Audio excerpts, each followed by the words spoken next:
Alright guys, my name is Professor Etty, and when I was a freshman in high school, I had an assignment. The assignment was that I had to make a presentation about my dream job. I made a presentation about becoming a 9gag employee or a 9gag admin. That should tell you two things. One, I'm old, like very old. And two, I was a huge fucking dork, which qualifies me to talk about today's topic, meme culture. You see, I'm not only a professor in college, but I also teach in high school. And because I like to be the cool teacher, sometimes I put memes into my presentations. Of course, I know, my kids do not think I'm funny or like cool, but I'm at this point in my life right now where I don't have to care what kids think about me. So as I was saying, sometimes I like to put like memes or funny images into my presentations. For example, this one. And when I put a meme into the presentation, they just look at me cluelessly. They don't understand it. What, teacher, what is that? They ask me. And when they do that, I can feel myself growing older and older. And then I realize that these 16-year-old kids have been 4 when the original Five Nights at Freddy's came out. And I'm just standing there, zoomed out, just thinking about, oh my god, I'm old as fuck. And then I come to it and I realize, oh my god, I don't even know what day it is. I don't even know the date. And with tears in their eyes, they look at me, and 5 kids at the same time say, 6, 7! Now, when I became a teacher, I thought I will have an advantage because I'm young and I will know all the memes that they talk about and we can find some common ground there. But it turns out, when I look at the meme calendar for 2025, I did not even bother with 2026. Let's stay with 2025. I recognize like 2 of these out of the whole thing. I recognize Shrek, which I love Shrek, but Skype is dead. Okay, I know that one. And that's about it. Like, I recognize figures like people who died, but the memes themselves, I have no clue.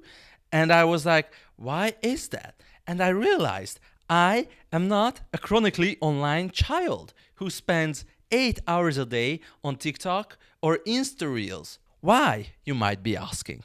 Why am I not spending 8 hours of my day, like some of my students really do, on social media? The answer is very simple.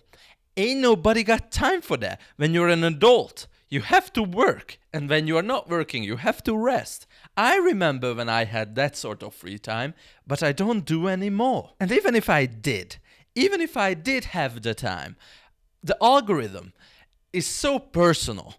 It shows me different things than the ones they see. Let me tell you a story just so you understand. So they were laughing at this dog for whatever reason. This was not now, this was like months ago, like maybe even a year ago.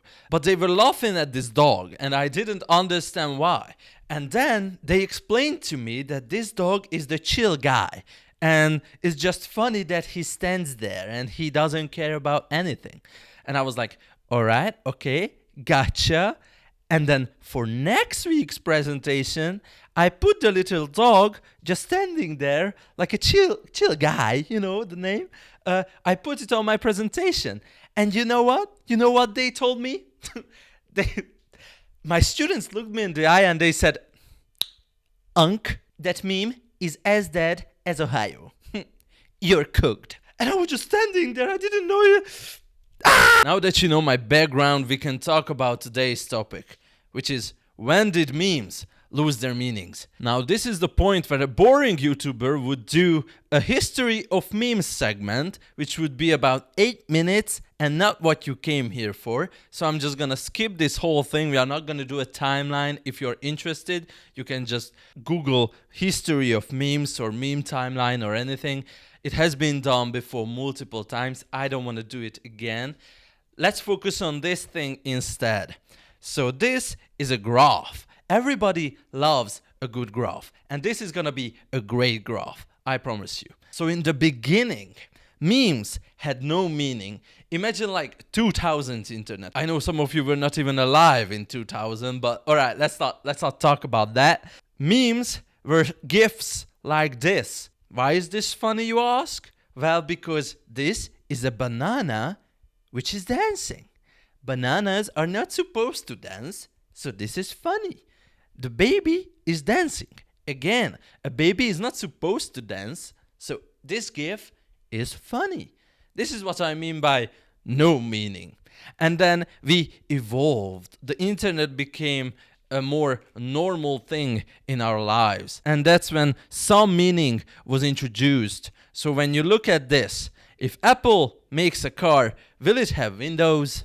Isn't that funny? Because Apple and Windows was like a huge competition back in the day. And this meme, some of you will realize this is the Thinking Raptor or whatever the fuck it was called, I don't know. But this was a common meme template used back in the day. As you can see, it has some meaning, but you don't have to overthink anything.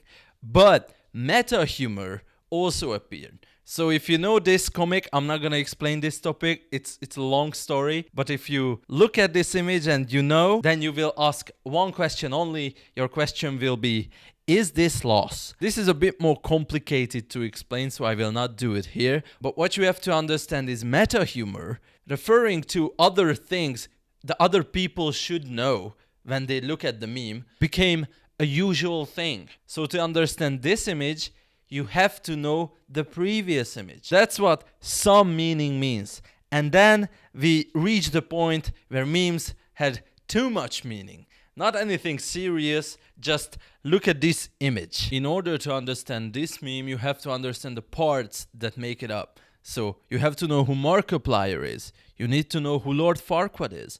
And if you're really smart, you might know that the background to this whole image is Mark Zuckerberg's congressional hearing. The letter E on the bottom does not mean anything. That's the funny part. And because it's a deep fried meme is what it's called, that's also just a layer of meta humor on top of everything else. And that's what I mean by too much meaning. And if you know what the components are or what the history is, you find it funny. But if you don't, it's just a fucked up picture. And now let's get to the main point of this video, the sharp decline, where memes do not have any meaning at all. Some examples for this is the 6-7 meme, which was already mentioned before, or this photo of a horse. These are not funny because you have to understand the background behind them.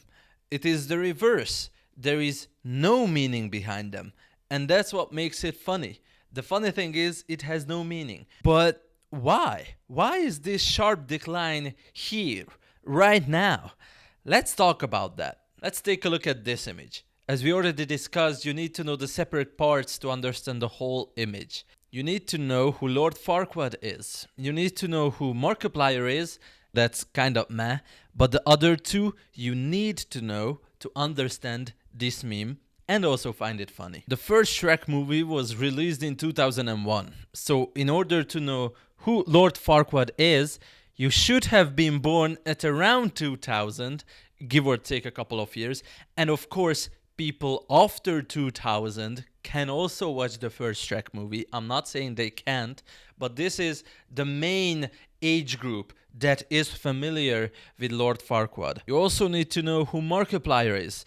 And most people found out about him at around 2015, the golden age of YouTube, when he was doing Let's Plays. And you should have been a teen at around 2015. The last image, again, you don't have to know this one, but if we follow the timeline, you should have been a young adult at around 2018, give or take a couple of years, in order to be interested in a congressional hearing. Again, maybe you did not follow that timeline. Maybe you are a 40-year-old man and you watched Shrek 1 when it was released and you like Markiplier, or you liked him 10 years ago. It doesn't matter. You can be 40, you can be 10, you can know these things. If we can agree that my timeline is correct though, then that would mean that early Gen Z, late millennials are the ones who find the meme funny. And if there is one thing Gen Z loves, it's making fun of Gen Alpha. And now we are reaching the main point of this video, because Gen Alpha is the answer to all of this. Gen Alpha is a generation that was born from 2012, meaning they did not watch Shrek growing up, they watched fucking Bluey, and they rarely know who Markiplier is because their favorite YouTuber is Mr. Beast. So when Gen Alpha sees that this is supposed to be a funny image, they do not have the knowledge of the separate parts to understand the whole image and why it's funny. And that's why they feel left out, just because they are young. They are not part of the internet culture. But they do want to have this inside joke that the majority of the internet has. So they have decided to create their own memes. That's where brain rot is coming from. You see, when they were 6, their parents told them, "Little Johnny, don't watch too much YouTube Shorts because you will get brain rot." And they did not know what brain rot was. So they just thought, okay, brain rot must be this kind of funky AI generated slop. And they started to laugh at that. You see, in terms of culture, Gen Alpha does not have a culture. How could they? They are so young. Of course, they could just watch the first Shrek movie and get to know who Lord Farquaad is. But that shit is 90 minutes long, bro. They're not gonna watch it. 90 minutes is too much, even if you show them Subway Surfer clips on the side. So here is what happened. A bunch of kids sat around in a circle and they wanted to come up with their own inside joke. But they did not have a culture to base it on. So instead of basing it on anything, they started saying random shit like 6, 7 or skibbity toilet, and they called it a joke. The joke is that there is no joke. In a way, it's so meta that it's not even meta anymore. And of course, you can always count on Gen Z when you have to make fun of Gen Alpha, because they say that they are not funny for real. But Gen Alpha is there being the Chad they are, and they just say, "Ohio gyat skibidi pizza circus." You see, what you might not understand is language is not a static thing. It's dynamic. It's always changing. But I do not think anybody expected it to change this much in this little time. It reminds me of when artists take a lot of trash and they make art out of it. Just Gen Alpha is not that good, so it doesn't look like art, it looks like shit. They of course get a lot of shit for it. For example, this meme, you see, the punchline is Gen Alpha makes up dumb words. That makes the joke funny. And to show you that the creator of this meme is better than you, they put a hedgehog picture here to show how cool they are. But one thing I would love to point out to you is this is a 17-year-old making fun of a 10-year-old. And when you put it like that, it doesn't feel like a cultural change. It just feels childish and kinda dumb. But alright, we are kinda running out of time here, so let's just ask today's final question. When did memes lose their meaning? Well, the short and sweet answer is when you turned from this to this, and the iPad kids who have been watching brain rot since they were born, they grew up to be old enough to be literate and to post online. That's exactly when memes lost their meaning. And that's all the time we have for today. Thank you so much for joining me. If you would drop a like, that would be greatly appreciated. But other than that, I have nothing. So see you next week. Bye-bye.